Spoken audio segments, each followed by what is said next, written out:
Anxiolytics are basically the drugs, the anti-anxiety drugs that are usually given to the patients. And they are obviously prescribed by the psychiatrist in the therapeutic doses, of course. But still, we can never basically draw a margin line between what is basically the therapeutic dose, because they basically vary from person to person. So the accidental kind of poisoning by these anxiolytics can be done in a lot of patients. Then we have the antidepressant drugs that are given for the depressive episodes, even in the manic disorders, and even in the bipolar disorders, where there are episodes of the mania and the depression alongside. So even these antidepressant drugs can prove to be fatal in a lot of patients. Now, moving on in this section, we'll be discussing the benzodiazepines, which are again prescribed as anxiolytics. And then we have the phenothiazines and the barbiturates. And basically, they are the mood stabilizers or the mood elevators. And again, we have the barbiturates over here. Barbiturates have basically been prescribed for the antidepressants as antidepressants, but still they can prove to be toxic in a lot of cases. There is a phenomena which is known as barbiturate automatism, in which the person basically forgets that if he has taken the medicine or not, and he again administers the medicine, and it's basically a vicious cycle that will basically end up in the toxicity of the drug. So this barbiturate automatism, that is some sort of an accidental kind of poisoning, will be included in this section. And then we'll be dealing with the insulin poisoning. Insulin is again an anti-diabetic drug, and that is basically being administered by a lot of people. Now, again, it can prove to be toxic in a lot of patients. Even cases have been recorded in which the internees have administered the wrong dosages accidentally. So it is again an accidental kind of a poisoning. Suicidal, it can be sometimes the suicidal states, and sometimes the person may self-administer insulin in overdosages or in the toxic dosages, and that will again result in the toxicity of these poisonings. Now, all of this will be discussed over here. That is the barbiturate, the anxiolytics, and the insulin, talking about the antidepressant drugs over here. What are basically the patient factors that are of the risk factors whenever we are talking about these antidepressant drugs. These patient risk factors, the suicidal attempts are again over there. Whenever we are prescribing these antidepressant drugs, the person is already in a state of depression. He may have the suicidal thoughts, and the feelings of helplessness, hopelessness. The history of suicide attempts must be there, and sometimes it is, and severe or recurrent depression is sometimes observed in such patients.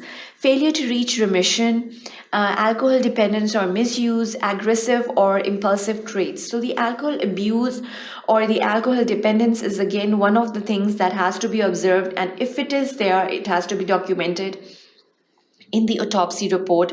Whenever we are writing the reports for such drug abusers, there will be a shattered appearance, there will be a self-neglect noted in such patients, and that has to be observed over there. Then there can be the track marks and the usual insertion marks or injection marks are noted on the forearms or in the front of the thighs. Now, the suicidal thoughts, if they are increased, there can be a suicidal attempt, and that will basically result in the overdosage of such antidepressant drugs. The increased fatal toxicity index is basically over there in such patients because they're already therapeutically taking the drug.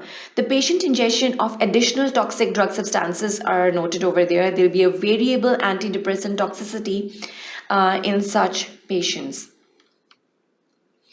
The tricyclic antidepressants are again very important, and they're sometimes the cause over here in the suicidals over here. The tetracyclic antidepressants are again very important, and then there are the MAO, that is the monoamine oxidase inhibitors.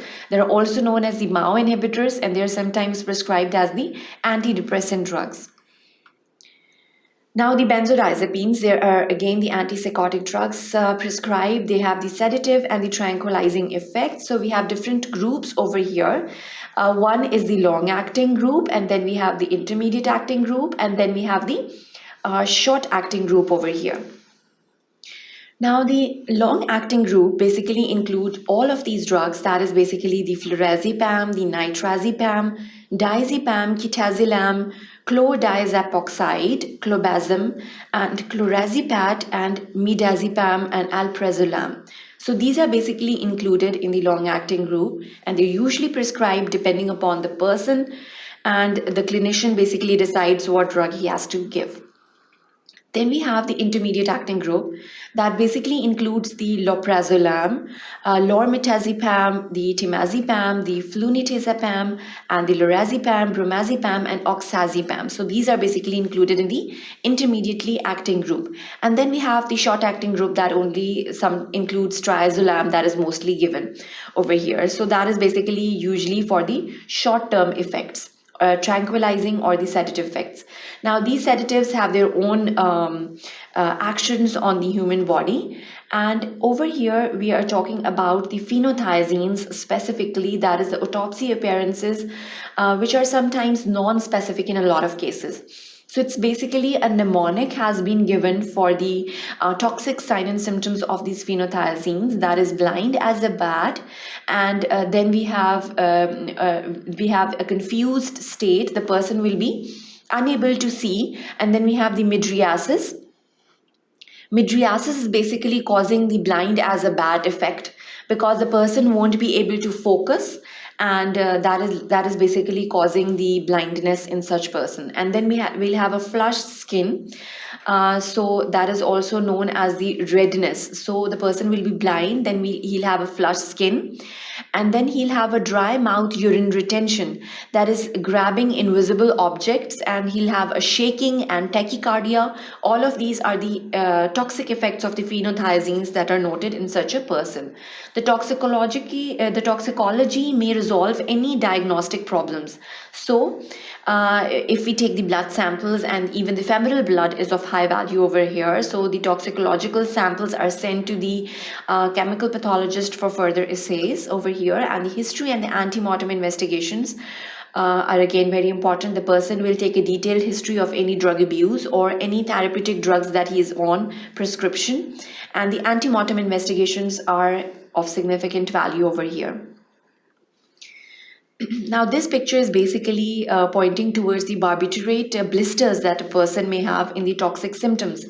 The signs of the barbiturate blisters are they can be on the peripheries, and for example the toes and the fingers, and there will be a bullous appearance that will be confused with the burning blisters. So they are basically a complete history will basically point out towards the cause of these blisters.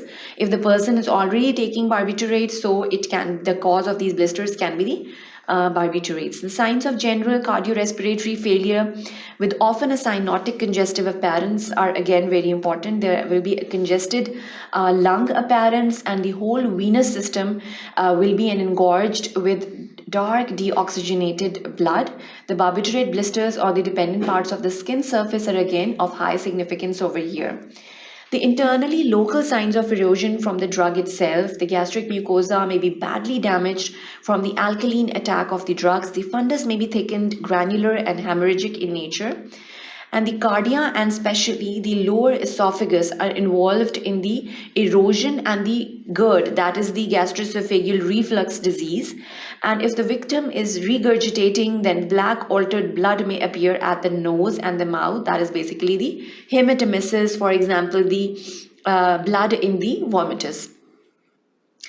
So the insulin poisoning is again very important. IV insulin is sometimes administered, and it's basically all of this insulin, normal therapeutic doses can sometimes prove fatal in a lot of cases. It can be accidental, it can be suicidal, and it can be homicidal in a lot of cases. The insulin-induced hypoglycemia is again the toxic effects of the insulin that is going to be observed. The blood sampling is again very important over here.